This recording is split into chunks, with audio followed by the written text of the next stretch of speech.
आज एक ऐसा इवेंट हुआ जिसने सेंसेक्स और निफ्टी को हिला के रख दिया। वैसे डाउन था, अब एक इवेंट रात को भी है फेड का और एक इवेंट हो चुका है शक्तिकांत दास का, जो आप जानते हैं। उसके बारे में डिटेल एनालिसिस करेंगे कि आज इतना क्यों गिरा, इतना गिरा एक ही इवेंट है आरबीआई का, सभी को पता है।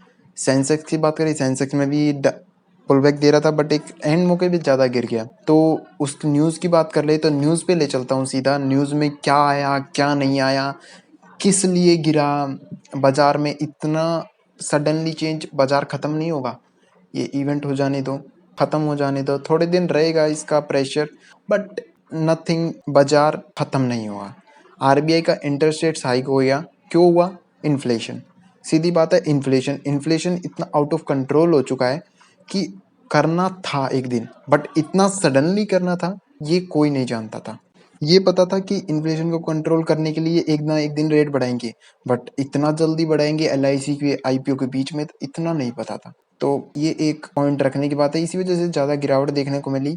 हालांकि पता था सबको कि बढ़ेगा, बट एक सडनली मीटिंग बुलाना 2 दिन की और किसी को पता ना होना, तो ये एक सडन पॉइंट है। और एक आज रात को फेड का भी है, तो उस पर भी ध्यान रखना। मुझे लगता है उसमें भी बढ़ेंगे रेट, तो एक बाजार प्रेशर में रहेगा थोड़े दिन। तो डरने की ज़रूरत नहीं है, एक अपॉर्चुनिटी मिलेगी बाई करने की तो कर सकते हैं। वहीं इसकी डिटेल में बात करें तो आरबीआई ने बढ़ाया रेपो रेट, सीआरआर, यानी कि रिवर्स रेपो रेट नहीं बढ़ाया। रेपो रेट में कितना, पहले 4% था रेपो रेट, जो हिस्टोरिकल लेवल था। महंगाई के चलते इन्फ्लेशन बढ़ गया, तो रिजर्व बैंक के ऊपर ब्याज दर बढ़ाने की प्रेशर आने लगा। तो अब रेपो रेट 0.40 बेसिस पॉइंट यानी कि 4.40 हो चुका है अब कि होम लोन और कार लोन तक महंगा हो जाएगा। तो इस वजह से रेट बढ़ाने क्यों पड़े? क्योंकि इन्फ्लेशन को कंट्रोल करना था, इन पे ऊपर प्रेशर आ रहा था आगे से। ये खुद नहीं करते, इनके ऊपर प्रेशर आता जब भी करते हैं। तो एक सडनली चेंज होना, तो एक बाजार के लिए एक सिचुएशन ऐसी बन गई कि बाजार को गिरना था ही। तो अब इसको जानने से पहले हमें जानना होगा रेपो रेट क्या होता है। जिनको नहीं पता, जिनको पता है ठीक है, जिनको नहीं पता उनके लिए मैं बता देता हूँ कि रेपो रेट क्या होता है। Repo rate is the rate, जैसे कि आप देख सकते हैं, at which central bank of a country, जैसे कि RBI lends money to commercial bank, यानी कि जो आरबीआई है वो lend money to commercial bank in the, अगर कोई भी शॉर्टफॉल होता है यानी कि कोई भी कमी पड़ती है पैसे की, तो आरबीआई उनको देता है।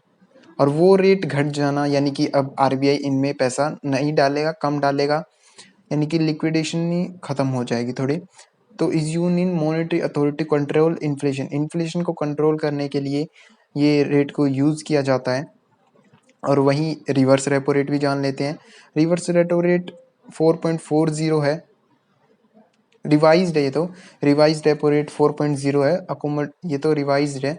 रिवर्स रेपो रेट क्या होता है? जो बैंक होते हैं वो आरबीआई के पास पैसा जमा कराते हैं। और वहीं सीआरआर की बात करें, द परसेंटेज, कुछ परसेंटेज टोटल डिपॉजिट का लिक्विड कैश में रखना पड़ता है, और आरबीआई की रिक्वायरमेंट होती है कि उसमें से कोई भी यूज़ नहीं करना, उस पैसे को यूज़ नहीं किया जाएगा इन्वेस्टमेंट के लिए, ना ही लैंडिंग पर्पज़ के लिए, यानी किसी को दिया भी नहीं जाएगा, वो एक रख दिया जाएगा। यानी कि रख दिया जाएगा यानी कि एक बढ़ना, कैश रिजर्व रेशियो बढ़ना, तो एक सडनली टोटल डिपॉजिट्स का बढ़ना, यानी कि परसेंटेज बढ़ जाएगी। तो उनको कैप्ड रखना पड़ेगा, कुछ अमाउंट अलग से रखना पड़ेगा आरबीआई के लिए।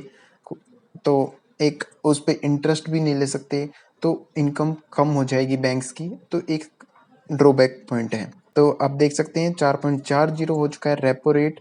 रिजर्व बैंक के गवर्नर शक्तिकांत दास ने बुधवार को अचानक प्रेस कॉन्फ्रेंस की, यानी कि आज अचानक कॉन्फ्रेंस की, किसी को नहीं पता था। गवर्नर दास ने कॉन्फ्रेंस में बताया कि रेपो रेट बढ़ चुका है। वहीं उन्होंने बताया कि सेंट्रल बैंक की मौद्रिक नीति समिति ने इकोनॉमी के हालात पर चर्चा की, यानी कि इकोनॉमी की जो हालात बिगड़े हुए हैं। इस बैठक में एमपीसी के सदस्य की इसे एक मत से रेपो रेट को बढ़ाया गया है ताकि महंगाई को कंट्रोल किया जा सके। वहीं आरबीआई गवर्नर ने एमपीसी की बैठक के बाद मीडिया को संबोधित करते हुए कहा कि मार्च 2022 में खुदरा बैंक महंगाई तेजी से बढ़ी, 7% तक पहुंच गई महंगाई, खासकर खान पान की चीज़ों के कारण।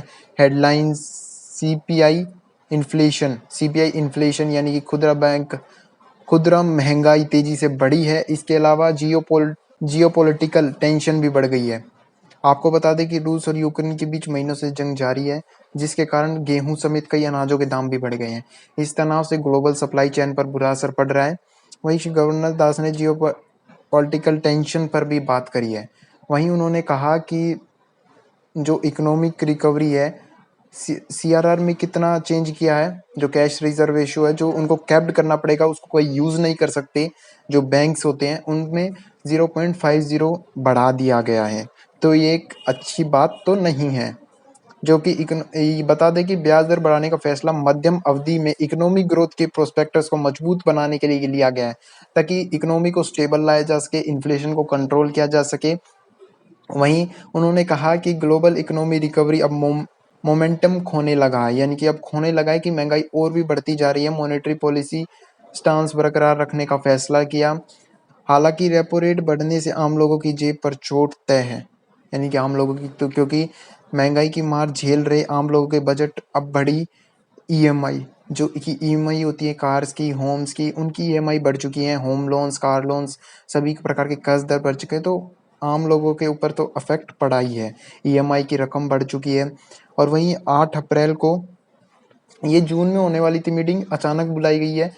पिछले महीने हुई थी 8 अप्रैल को मीटिंग के लिए रिजर्व बैंक की पहली मॉनेटरी पॉलिसी रिव्यू मीटिंग हुई थी। उस समय रिजर्व बैंक ने रिकॉर्ड लगातार 11वीं बैठक में रेपो रेट और रिवर्स रेपो रेट पुराने स्तर पर रखा था, यही 11वीं बार सेम स्तर पर रखा था, लेकिन बदलने का संकेत भी दिया था।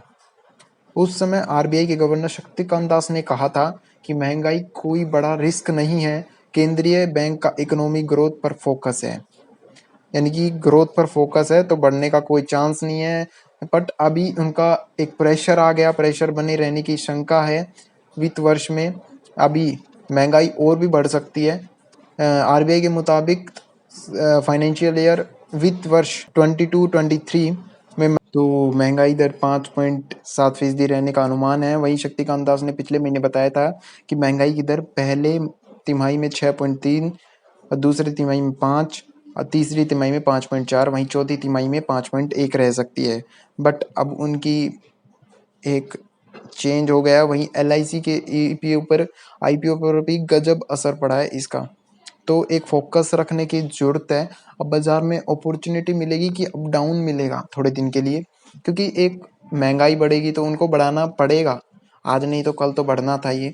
तो एक डरने की जरूरत नहीं है, बने रहिए। जो लॉन्ग टर्म इन्वेस्टर अच्छे स्टॉक्स में बने रहिए, क्योंकि मिड कैप स्टॉक बहुत ज़्यादा गिरेंगे तो उनमें बाद अभी बाय करने की अपॉर्चुनिटी नहीं है। जो लॉन्ग टर्म स्टॉक है उनमें बाय कर सकते हैं एसआईपी मोड में। So thank you very much and take care and bye bye. Next video में मिलते हैं। अगर वीडियो अच्छा लगा तो चैनल को सब्सक्राइब कर देना एंड वीडियो को ज़्यादा से ज़्यादा शेयर कर देना।